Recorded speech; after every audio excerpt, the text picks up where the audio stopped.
আচ্ছা, তাহলে আমরা আপাতত যে টপিকটা পড়ব সেটা হলো তোমার পরিবেশ রসায়নে যে টপিকটা বাকি আছিল, ঠিক আছে, বিওডি সিওডি এই টপিকগুলো পড়ি। তো প্রথমেই আমরা যে জিনিসগুলো বোঝা লাগে এগুলো আগে একটু পড়ে নিই। তাহলে প্রথমেই তোমার পড়া উচিত খরতাটা, ঠিক আছে। খরতাটা যদি তুমি বুঝো তাহলে তুমি বাকিগুলোও দেখবে বুঝতে পারতেছো। সেটা একটু সমস্যা করতেছে, দাঁড়াও একটু ওয়েট করো তোমরা। তাহলে আমরা প্রথমেই পড়ি খরতাটা। খরতা, তো খরতা কি? খরতা তোমার যদি এক বাক্যে বলতে বলে তাহলে তুমি বলবা যে সকল পানিতে ক্যালসিয়াম 2+ আয়ন, আমি বলি তোমরা সবাই লেখো যে সকল পানিতে তোমার ক্যালসিয়াম 2+ আয়ন, লিখতেছো সবাই? যে সকল পানিতে ক্যালসিয়াম 2+ আয়ন, এরপরে কি Fe2+ আয়ন, এরপরে অ্যালুমিনিয়াম 3+ আয়ন, আরেকটা হলো তোমার ম্যাগনেসিয়াম 2+ আয়ন। তাহলে যে সকল পানিতে এই 4টা আয়ন থাকে, কি কি ion? Calcium 2+ ion, Fe2+ ion, aluminium 3+ ion আর ম্যাগনেসিয়াম 2+ আয়ন থাকে, সেই সকল পানিকে খরপানি বলে। সবাই সংজ্ঞাটা লিখে ফেলো। যে সকল পানিতে ক্যালসিয়াম 2+ আয়ন, ম্যাগনেসিয়াম 2+ আয়ন, এরপরে আর কি কি বললাম আমি, অ্যালুমিনিয়াম 3+ আয়ন থাকে, উপস্থিত থাকে, তাদেরকে সেই সকল পানিকে বা ওই পানিকে কি বলে? খরপানি বলে, ঠিক আছে। এখন এই খরতা আবার দুই প্রকার। খরতা কয় প্রকার? দুই প্রকার। একটার বলা হবে স্থায়ী খরতা আর একটার বলা হবে অস্থায়ী খরতা। এই যে তাহলে আমরা যেখানে ছিলাম, এই খরতাটাই তোমার কয় প্রকার? দুই প্রকার। এই খরতাটা তোমার দুই প্রকার। একটা হলো স্থায়ী খরতা, একটা হবে তোমার স্থায়ী খরতা আর একটা হবে তোমার অস্থায়ী খরতা।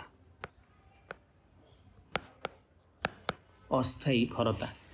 আচ্ছা, স্থায়ী খরতা কখন তৈরি হয়? আগে দেখো, খরতা তৈরি হওয়ার জন্য খরতা তৈরি হয় কোন কোন আয়নগুলা পানির মধ্যে উপস্থিত থাকার কারণে। একটা হলো তোমার ক্যালসিয়াম 2+ আয়ন উপস্থিত থাকার কারণে, এরপরে তোমার ম্যাগনেসিয়াম 2+ আয়ন উপস্থিত থাকার কারণে, আরেকটা কি অ্যালুমিনিয়াম 3+ আয়ন উপস্থিত থাকলে, আরেকটা কি Fe2+ আয়ন উপস্থিত থাকলে। এই কয়টা আয়ন যদি উপস্থিত থাকে তখন পানিতে খরতা সৃষ্টি হয়। এখন আরেকটা জিনিস বুঝতে হবে সেখানে, এই জায়গায় যে ক্যালসিয়াম 2+ আয়ন আছে, মানে এখানে একটা ক্যাটায়ন আছে, ক্যাটায়নের সাথে অবশ্যই একটা অ্যানায়নও থাকবে।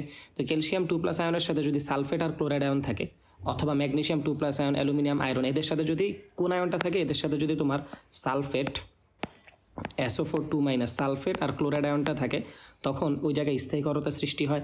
আর যদি সালফেট আর ক্লোরাইড না থাকে, যদি এখানে তোমার কি থাকে, বাইকার্বনেট আয়নটা থাকে। কোন আয়নটা থাকে? বাইকার্বনেট আয়নটা।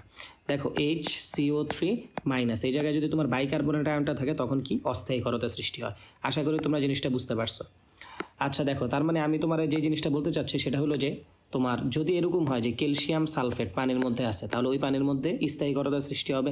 আর যদি আমি বলি ওই সেম পানির মধ্যে ক্যালসিয়াম বাইকার্বনেট আছে, কি আছে? ক্যালসিয়াম বাইকার্বনেট আছে, তখন কিন্তু ওই পানির মধ্যে অস্থায়ী খরতা সৃষ্টি হবে। তাহলে তোমরা নিজেরা একটু অ্যান্সার দাও, যদি পানির মধ্যে Na2SO4 অর্থাৎ সোডিয়াম সালফেট থাকে তখন কোন খরতা সৃষ্টি হবে? তুমি অবশ্যই আশা করি কারেক্ট অ্যান্সার দিবা যে এখানে তখন কোনো খরতাই সৃষ্টি হবে না। বুঝছো? আচ্ছা ঠিক আছে। এরপরে দেখো, তাহলে এই যে খরতা জিনিসটা, স্থায়ী খরতা আর অস্থায়ী খরতা, এখন তুমি এই খরতাটা কী করতে হবে? খরতাটা তো তোমার পানির মধ্যে থাকলে সমস্যা, তো খরতাটা দূরীকরণ করা লাগবে। তো খরতাটা কী করব? দূরীকরণ। তাহলে আমরা লিখি খরতা দূরীকরণ। খরতা দূরীকরণ। তাহলে খরতা ছিল দুই প্রকার, একটা ছিল স্থায়ী খরতা আর একটা হলো অস্থায়ী খরতা। তাহলে স্থায়ী খরতাটা দূরীকরণ তুমি কিভাবে করবা? তাহলে স্থায়ী খরতাটা যদি তুমি দূরীকরণ করতে চাও তখন তোমার একটা পদ্ধতি অবলম্বন করা লাগবে, সেটারে বলা হবে পারমুটিট বা ডিওলাইট প্রণালী। পারমুটিট বা ডিওলাইট প্রণালী, সবাই আমার সাথে সাথে লিখে ফেলো। সেটা হলো পারমুটিট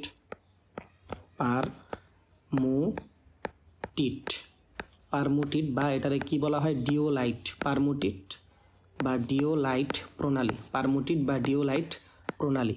আশা করি সবাই জিনিসটা বুঝতে পারছো যে স্থায়ী খরতা দূরী করার জন্য আমার কোন পদ্ধতিটা অবলম্বন করা লাগবে, সেটা হলো পারমুটিট বা ডিওলাইট প্রণালী। তো পারমুটিট বা ডিওলাইট প্রণালীতে কী করা হয়? পারমুটিট বা ডিওলাইট প্রণালীতে সোডিয়াম অ্যালুমিনিয়াম, দেখো পারমুটিট প্রণালীতে তোমার সোডিয়াম অ্যালুমিনিয়াম অর্থোসিলিকেট ব্যবহার করা হয়। এই জায়গায় তোমার সোডিয়াম অ্যালুমিনিয়াম অর্থোসিলিকেট ব্যবহার করা হয়। সোডিয়াম অ্যালুমিনিয়াম অর্থোসিলিকেট ব্যবহার করা হয়। এটার নামটা তোমরা অবশ্যই মনে রাখবে, এটার নামটা হলো সোডিয়াম অ্যালুমিনিয়াম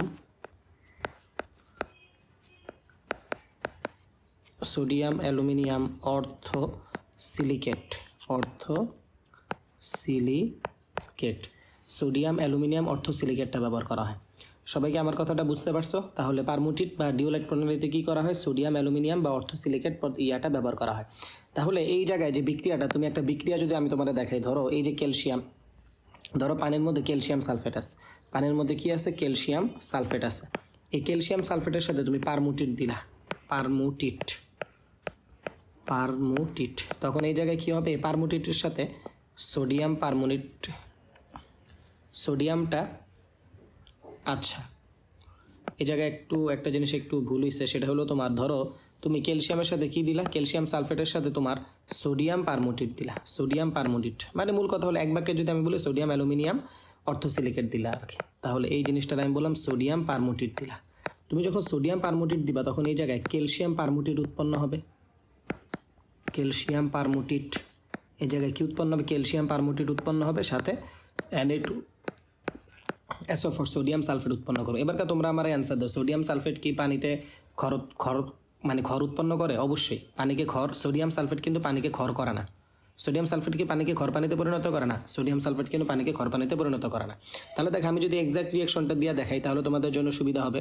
তাহলে সেটা হলো, ধরো তোমার এই জায়গায় তোমাকে দেওয়া হয়েছে যে ক্যালসিয়াম সালফেট, তোমাদের দেওয়া হয়েছে ক্যালসিয়াম সালফেট, এই যে দেখো তোমার ক্যালসিয়াম সালফেট, আর এটার সাথে ধরো দেওয়া হয়েছে ওই যে সোডিয়াম অ্যালুমিনিয়াম অর্থোসিলিকেট, তখন এই জায়গা থেকে কি উৎপন্ন হবে? এই জায়গা থেকে তোমার এই যে সোডিয়ামের জায়গায় জাস্ট ক্যালসিয়ামটা লাগাই দাও, Al2Si2O8 প্লাস এই জায়গায় কি উৎপন্ন হবে? Na2SO4 এর অধক্ষেপ সৃষ্টি হবে। এখন তোমরা বুঝতেই পারতেছো সোডিয়াম সালফেট যদি পানিতে উপস্থিত থাকে তাহলে কিন্তু কোনো খর কি করে না, তাহলে কিন্তু তোমার পানিকে খর করে না, কারণ সোডিয়াম সালফেট কিন্তু পানির খরতার জন্য দায়ী না। আচ্ছা দেখো, তাহলে স্থায়ী খরতা কীভাবে দূর করা যায় সেটা আমরা বুঝে গেলাম। এবারকে দেখো অস্থায়ী খরতা যদি তোমার দূর করতে বলা হয়, তোমাকে যদি অস্থায়ী খরতাটা দূর করতে বলা হয় তখন তুমি কি ইউজ করবা?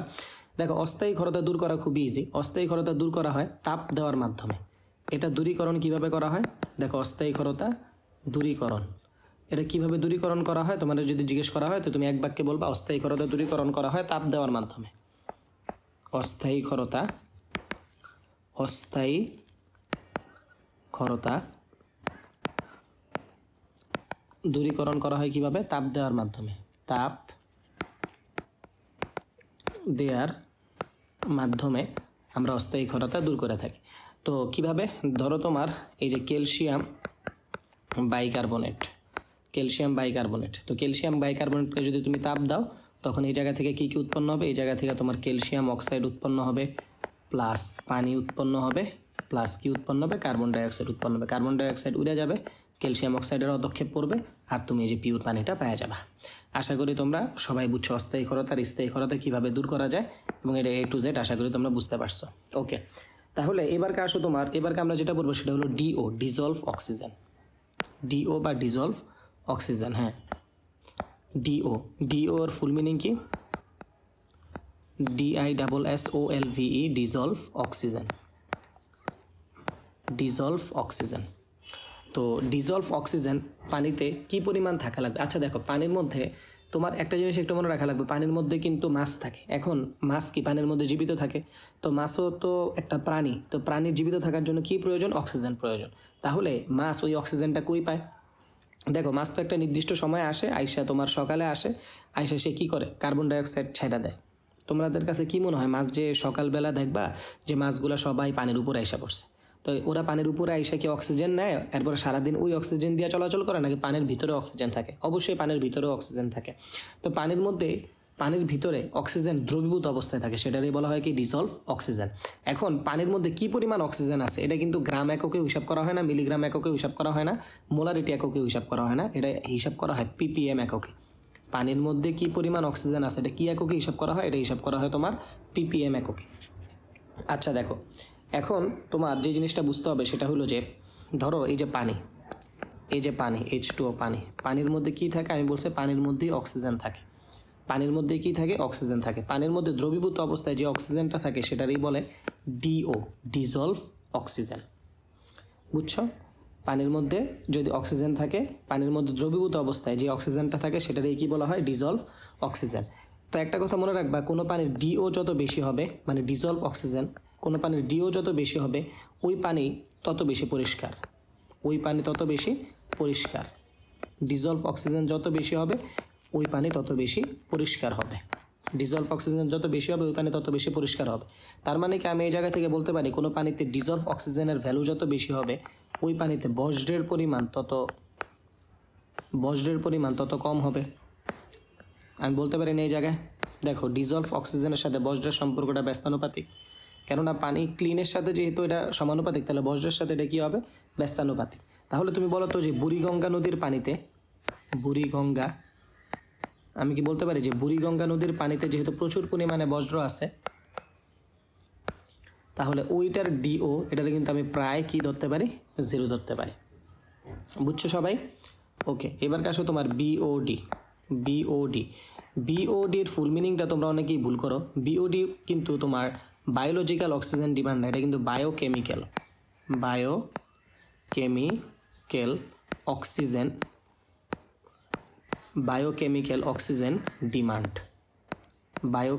Oxygen demand. তোমরা অনেকেই বায়োলজিক্যাল অক্সিজেন ডিমান্ড বলো এটারে, কিন্তু এটা হলো বায়োকেমিক্যাল অক্সিজেন ডিমান্ড। তো পানির মধ্যে কি পরিমাণ অক্সিজেন, বায়োকেমিক্যাল অক্সিজেন দরকার বা পানির মধ্যে কি পরিমাণ বিওডি দরকার ওইটাও তোমার হিসাব করা হয় ppm এককে। কি এককে হিসাব করা হয়? ppm এককে। পানির মধ্যে কি পরিমাণ বিওডি প্রয়োজন সেটাও হিসাব করা হয় কোন এককে? ppm এককে। এখন বিওডি জিনিসটা কি? বিওডি জিনিসটা হলো তুমি এক বাক্যে মনে রাখবা, সেটা হলো যে পানির মধ্যে যে বজ্র আছে এই বজ্রকে নষ্ট করতে তোমার অক্সিজেন লাগবে। তো মনে রাখো যে আমি যদি একবারে তোমাকে সংজ্ঞাটা লিখে দাও অথবা সংজ্ঞাটা আমি বলতেছি তোমরা লেখো, বজ্রকে নষ্ট করতে, পানির মধ্যে যে বজ্র থাকে সেই বজ্র, তাহলে সংজ্ঞাটা হবে এরকম, বজ্রকে নষ্ট করতে যে পরিমাণ অক্সিজেন লাগে তাই বিওডি। তাহলে দেখো বজ্রকে নষ্ট করতে যে পরিমাণ অক্সিজেন লাগে তাই কি বিওডি। বজ্রকে নষ্ট করতে যে পরিমাণ অক্সিজেন লাগে তাই হলো কি বিওডি। এখন বিওডি জিনিসটা আমি তোমার একদম ঠান্ডা মাথায় বুঝাই, তুমি একটু ভালো করে খেয়াল করো। তোমরা ধরো এই যে একটা পাত্র, এই পাত্রের মধ্যে ধরো পানি আছে, এই পাত্রের মধ্যে পানি আছে। এখন কথার কথা এই যে পানিটা আমি ধরে নিলাম এই পানিটা হলো ময়লা পানি, এই পানিটা তোমার কি ময়লা পানি। এখন ময়লা পানিকে তুমি পরিষ্কার করবে এবং ময়লা পানির মধ্যে যে ডিজলভ অক্সিজেন মানে কি পরিমাণ অক্সিজেন দ্রবীভূত অবস্থায় আছে, ধরো ডিজলভ অক্সিজেন আমি বললাম 10 ppm। কত ppm? 10 ppm। ময়লা পানির মধ্যে যে ডিজলভ অক্সিজেনটা আছে সেটা কত ppm আছে? 10 ppm আছে। এখন এই ময়লা পানিকে আমি ক্লিন করতে চাচ্ছি। এই ময়লা পানিকে ক্লিন করার জন্য আমি এই ময়লা পানির মধ্যে তোমার ব্যাকটেরিয়া ছেড়ে দিলাম। কি ছেড়ে দিলাম? ব্যাকটেরিয়া। এই ময়লা পানির মধ্যে আমি ব্যাকটেরিয়া ছেড়ে দিলাম, ব্যাকটেরিয়া। এখন ব্যাকটেরিয়া কি করে জানো? ব্যাকটেরিয়া ময়লা খেয়ে ফেলে, এবং ব্যাকটেরিয়া 5 দিন পর্যন্ত ময়লা খাইতে পারে। 5 দিন পরে আর ব্যাকটেরিয়া আসলে তেমন একটা কার্যকর না। তো 5 দিন আমি এই যে পানির মধ্যে ব্যাকটেরিয়ারে রেখে দিলাম। 5 দিন ধরে পানির মধ্যে আমি কি করলাম? ব্যাকটেরিয়া রেখে দিলাম। ব্যাকটেরিয়ার 5 দিন ধরে যখন আমি পানির মধ্যে রেখে দেবো তো 5 দিন পরে দেখা যাবে এই যে পানিটা ক্লিন পানিতে পরিণত হয়ে গেছে। এই যে পানিটা, সে পানিটাকে একটু ক্লিন হয়েছে, পুরোপুরি ক্লিন হয় নাই কিন্তু পানিটাকে একটু ক্লিন ওয়াটার হয়েছে, ময়লা পানি। তাহলে আমি এই জায়গায় বললাম এটা এখন পরিষ্কার পানি। এবং 5 দিন পরে দেখো এটা কি প্রথম দিনের ডিও হলো 10 ppm। এখন আমি যখন 5 দিন পরে, কয়দিন পরে? 5 দিন পরে, তাহলে ডিও 5 মানে 5 দিন পরে আমি যখন এই পানির ডিও বা ডিজলভ অক্সিজেন, পানির মধ্যে কি পরিমাণ অক্সিজেন দ্রবীভূত অবস্থায় আছে সেটা যখন আমি 5 দিন পরে নির্ণয় করলাম তখন আমি দেখলাম এই জায়গায় 2 ppm। কত ppm? 2 ppm। তাহলে কোশ্চেন হইল এই যে 10 ppm ছিল প্রথম দিন, এখন হয়ে গেছে 2 ppm, তাহলে বাকি 8 ppm কই গেল? আসলে বাকি 8 ppm ব্যাকটেরিয়া তো ময়লা খাইছে না, এখন ব্যাকটেরিয়ার জীবিত থাকার জন্য কিন্তু তোমার অক্সিজেনও প্রয়োজন। এই ব্যাকটেরিয়া এই অক্সিজেনটা গ্রহণ করছে। বুঝছো সবাই? এই যে ব্যাকটেরিয়া কি করছে? অক্সিজেনটা গ্রহণ করছে। তাহলে ব্যাকটেরিয়া পানির মধ্যে যে দ্রবীভূত অবস্থায় থাকবে অথবা ব্যাকটেরিয়াটা যে আমি পানির মধ্যে দ্রবীভূত করবো যেন ব্যাকটেরিয়া পানির ময়লাগুলোকে খেয়ে ফেলে। এখন ব্যাকটেরিয়া জীবিত থাকার জন্য কি প্রয়োজন? অক্সিজেন প্রয়োজন। তাহলে ব্যাকটেরিয়ার অক্সিজেন কি পরিমাণ প্রয়োজন, তার ডিমান্ড কত অক্সিজেনের, সেটারই বলা হয় biological oxygen demand, biochemical oxygen demand. তোমরা কি জিনিসটা বুঝছো? বায়োকেমিক্যাল অক্সিজেন ডিমান্ডটা কি? তাহলে ব্যাকটেরিয়ার জীবিত থাকার জন্য যে পরিমাণ অক্সিজেন লাগবে সেটাই হলো বায়োকেমিক্যাল অক্সিজেন ডিমান্ড। বুঝতে পারছি? তাহলে বিওডি এটার সূত্রটা তুমি এইভাবে দ্বারা করতে পারো যে DO1 মানে প্রথম দিনের ডিও মাইনাস পঞ্চম দিনের ডিও, এটাই হলো বিওডির ফর্মুলা। এটা দিয়ে অঙ্কটঙ্ক আছে, এই অঙ্কটঙ্ক আমরা পারে, এই অঙ্কটঙ্ক তোমার এইচএসসিতেও আসে না, তো এইচএসসিতে বেশি একটা আসে না, অ্যাডমিশনে আসে। তো আমরা পরবর্তীতে এটা শিখবো, আপাতত আমরা পরীক্ষার প্রিপারেশনটা নেই। দেখো এখন তাহলে একটা এমসিকিউ তুমি একটু মনে রাখো, বিওডি হিসাব করা হয় 5 দিনের জন্য, মানে 5 দিনে কি পরিমাণ বিওডি পরিবর্তন হয়েছে সেই জিনিসটা হিসাব করা হয়।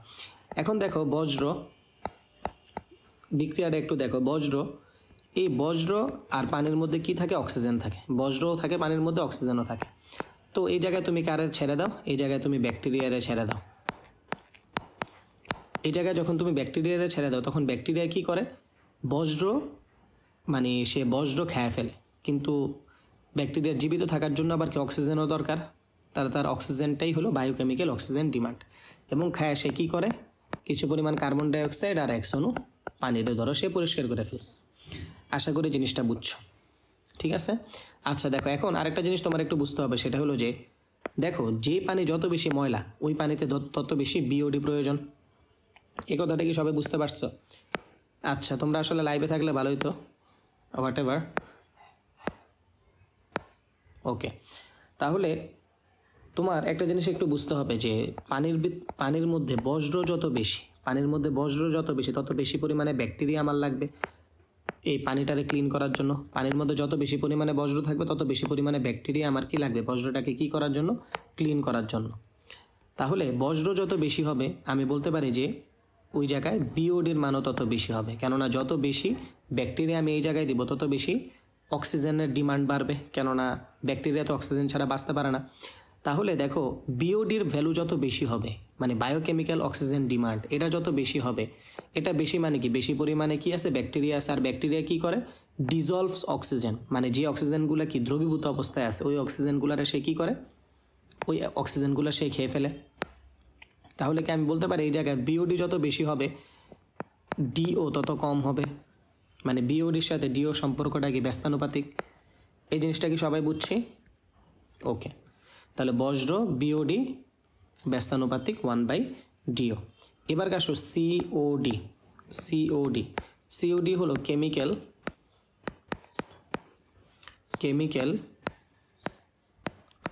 Oxygen demand. Chemical oxygen demand, তাহলে সিওটা হলো কেমিক্যাল অক্সিজেন ডিমান্ড। তাহলে এই জায়গায় আসলে সেম কাজটাই করা হয়। এই যে ধরো ব্যাকটেরিয়া তো না সরি, এই যে ধরো তোমার বজ্র। তো আরেকটা ইনফরমেশন আমি একটু দিতে ভুলে গেছি, সেটা হলো বিওডি বা বায়োকেমিক্যাল অক্সিজেন ডিমান্ড, এটার ক্ষেত্রে তোমার যে ব্যাকটেরিয়া যে বজ্রগুলারে খেয়ে ফেলে, ব্যাকটেরিয়া কিন্তু সকল বজ্র খেয়ে ফেলতে পারে না। ব্যাকটেরিয়া শুধুমাত্র বায়োলজিক্যাল বজ্রগুলা খেয়ে ফেলতে পারে। ব্যাকটেরিয়া শুধুমাত্র কোন বজ্রগুলা খেয়ে ফেলতে পারে? বায়োলজিক্যাল বজ্রগুলা খেয়ে ফেলতে পারে। ব্যাকটেরিয়া কিন্তু সকল বজ্র খেয়ে ফেলতে পারে না, এই জিনিসটা তোমরা মনে রাখবে। ব্যাকটেরিয়া শুধুমাত্র কি বায়োলজিক্যাল যে বজ্রগুলো আছে সেগুলো খেয়ে ফেলতে পারে। কিন্তু পানির মধ্যে কিন্তু বায়োলজিক্যাল বজ্র থাকে না, পানির মধ্যে কিন্তু কেমিক্যাল বজ্রও থাকে। পানির মধ্যে কিন্তু কি কেমিক্যাল বজ্রও থাকে, এই যে কেমিক্যাল বজ্রও কিন্তু থাকে। এই কেমিক্যাল বজ্রগুলারে খেয়ে ফেলার কাজ হলো সিওডি। তাহলে এই জায়গাও সেম বিক্রিয়াটাই হয়। ধরো পানির মধ্যে প্রচুর পরিমাণে বজ্র আছে, পানির মধ্যে প্রচুর পরিমাণে কি আছে? বজ্র আছে। আচ্ছা বজ্র বানান কি ভুলিতেছে না আল্লাহ জানে, যাই হোক পানির মধ্যে প্রচুর পরিমাণে কি আছে? বজ্র আছে। এই বজ্র পানির মধ্যে দেখো এই বজ্র আছে এবং পানির মধ্যে কিন্তু দ্রবীভূত অক্সিজেনও আছে বা ডিজলভ সলিডও আছে। এখন এই জায়গায় তুমি শক্তিশালী জারক পদার্থ দিলা। শক্তিশালী কি পদার্থ দিলা? জারক। কি মাধ্যমে? অম্লীয় মাধ্যমে। ধরো তোমার KMnO4 H2SO4, মানে অম্লীয় জারক পদার্থ দিলা। কি দিলা? অম্লীয় জারক পদার্থ দিলা। আবার K2Cr2O7 এটাও দিলা H2SO4 এর উপস্থিতিতে। এই জায়গায় তুমি কি দিছো? তুমি জারক পদার্থ দিছো, অম্লীয় জারক পদার্থ দিছো। এই অম্লীয় জারক পদার্থ কিন্তু তোমার কি করে? পানির মধ্যে যে বজ্রগুলো আছে বজ্রগুলারে খায় ফেলে। এবং তখনও কিন্তু তোমার কি বজ্রগুলারে খায় ফেলার জন্য কিন্তু এরা যে বিক্রিয়া করবে, বিক্রিয়া অংশগ্রহণ করার জন্য তোমার কি প্রয়োজন? অক্সিজেনের প্রয়োজন। ওই অক্সিজেনটাই হলো সিওডি। এই অক্সিজেনটাই হলো তোমার সিওডি, মানে এদের যে অক্সিজেনের ডিমান্ড, এই ডিমান্ডটাই কি? এই অক্সিজেনটা ও ফিল আপ করে। তাহলে ওরই বলা হবে কি? সিওডি। ওরাও কি করবে? তোমার সেম কাজটাই করবে। এই যে 1 অণু কার্বন ডাইঅক্সাইড উৎপন্ন করবে আর 1 অণু তোমার পানি উৎপন্ন করবে, মানে ক্লিন ওয়াটার তুমি এই জায়গা থেকে পাবা। এখন এই যে তোমার কেমিক্যাল অক্সিজেন ডিমান্ডের জন্য তুমি যে জারক পদার্থগুলো দিছো, ওরা 2 থেকে 3 ঘন্টার মধ্যেই তোমার পানিকে বিশুদ্ধ করে ফেলতে পারে। ওরা 2 থেকে 3 ঘন্টার মধ্যে পানিকে বিশুদ্ধ করে ফেলতে পারে। এখন দেখো তুমি যে 2 থেকে 3 ঘন্টার মধ্যে পানিকে বিশুদ্ধ করে ফেলবা এবং সিওডি কি বজ্র তোমার সিওডি তোমার কোন কোন বজ্র মানে খায় ফেলতে পারে, তারা বায়োলজিক্যাল বজ্রও খায় ফেলতে পারে, বায়োলজিক্যাল বজ্রও তারা খায় ফেলতে পারে, আবার কেমিক্যাল বজ্রও কিন্তু তারা খায় ফেলতে পারে, কেমিক্যাল বজ্রও কিন্তু খায় ফেলতে পারে। আর বিওডির ক্ষেত্রে মনে রাখবা, বিওডিতে আসলে তুমি যে বিওডির মাধ্যমে যে পানি পরিশোধন করা হয় ওই জায়গায় ব্যাকটেরিয়া ইউজ করা হয়। এখন ব্যাকটেরিয়া আর কদ্দুর ময়লা খাইতে পারবে, তো এই জায়গায় তোমার আসলে বেশি একটা ময়লা খাইতে পারে না, তো পানি বিশুদ্ধ করার জন্য আসলে সিওডিটা ইউজ করা হয়। এবং আমরা বলতেই পারি যে সিওডি কিন্তু তোমার মানে কেমিক্যাল অক্সিজেন ডিমান্ড, এখানে যে কেমিক্যালগুলো আছে এই যে জারক পদার্থ এদের কিন্তু প্রচুর অক্সিজেন প্রয়োজন, এদের কি প্রচুর অক্সিজেন প্রয়োজন। বিওডির কিন্তু এত অক্সিজেন প্রয়োজন নাই, কেননা বিওডিতে কি ব্যাকটেরিয়া ইউজ করে, ব্যাকটেরিয়া ছোট্ট একটা পদার্থ, ওর আর কতটুকু অক্সিজেনই লাগবে, বুঝছো? আশা করি এতটুকু পড়লেই তোমাদের আচ্ছা তোমরা বলছিলে যে টিডিএস টপিকটা তোমাদের বাকি রয়ে গেছে, তা টিডিএসটা আমি আবার অ্যাড করে দিচ্ছি। দেখো টিডিএস তো টিডিএস জিনিসটা ছিল টোটাল ডিজলভ সলিড, তো টোটাল ডিজলভ সলিডটা হলো পানিতে, দেখো তোমার যদি আমি বলি যে পানিতে বিভিন্ন কঠিন পদার্থ থাকে, বিভিন্ন কঠিন পদার্থ থাকে পানিতে, তোমার বিভিন্ন কঠিন পদার্থ থাকে, যেমন তোমার এই যে Hg2+, মার্কারি 2+, এরপরে কবাল্ট 3+, এছাড়াও তোমার আর অনেকগুলা তোমার কি থাকে মানে কঠিন পদার্থ থাকে পানিতে, যেমন তোমার lead 2+, এরপরে তুমি বলতে পারো কপার 2+, ইত্যাদি এরকম বিভিন্ন কি থাকে কঠিন পদার্থ থাকে ইত্যাদি বিভিন্ন কঠিন পদার্থ পানিতে দ্রবীভূত অবস্থায় থাকে। এই ঘটনাটারই বলা হয় টোটাল ডিজলভ সলিড বা টিডিএস। এখন এই যে টোটাল ডিজলভ সলিড এটাও তোমার সেম মিলিগ্রাম পার লিটার এককে বা পিপিএম এককেই তোমার কি কত পিপিএম আছে এটা কিন্তু ওই পিপিএম এককেই নির্ণয় করা হয়। তো তোমার যে জিনিসটা বুঝতে হবে যে এই যে তোমার টিডিএস, এই টিডিএস এর উপর তোমার পানির টেস্ট নির্ভর করে। দেখো আমি যদি লিখি ওয়াটার টেস্ট ডিপেন্ড, তাহলে আমি লিখলাম যে water test depend on TDS, মানে টিডিএস এর উপরে পানির স্বাদটা কি করে নির্ভর করে।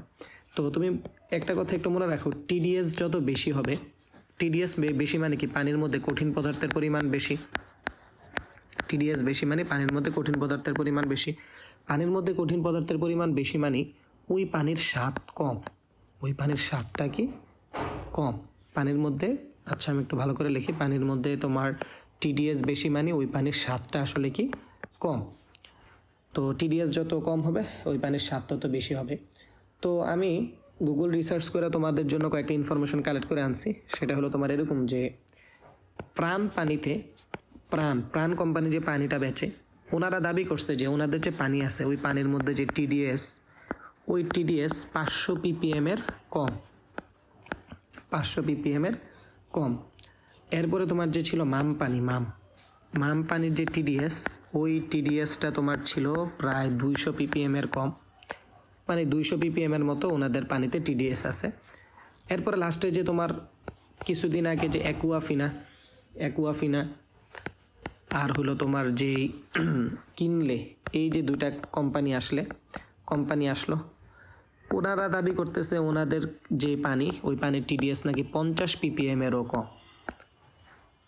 তো ওনারা তো এখন যত তোমার কি নতুন আসতেছে, নতুন কোম্পানি আসতেছে, তারা চায় যে তাদের টিডিএস যত কম থাকুক। তো এই ইনফরমেশনগুলো জানলেই হবে তোমার, আর কোনো কিছু জানার তেমন কোনো দরকার নেই। আর একদম লাস্টে দিয়ে আমি একটা কথাই তোমাদেরকে বলতে চাই যে তোমারে আমি একটা ছক পাঠায় রাখছি অলরেডি, এই ছকটা তোমার একটু মুখস্থ করা লাগবে, এই ছকটা তোমরা মুখস্থ করো। এই ছকটা যদি তুমি মুখস্থ করো তাহলে তোমার আসলে মানে কি বলে যে আর কোনো কিছু লাগবে না। ওই যে দেখবা যে পিএইচ, ওই ছকের মধ্যে লাস্টে দেখবা যে পানির পিএইচ কত হওয়া লাগবে, কোনো একটা পানির পিএইচ যদি 6.5 থেকে 8.5 এর মধ্যে হয় তাহলে অনুমোদন অনুযায়ী ওই পানিটা কি বিশুদ্ধ। ওইটা দেখো তোমাদের আমি পিডিএফ দিয়ে দিচ্ছি, ওই পিডিএফ থেকে পড়লেই হবে।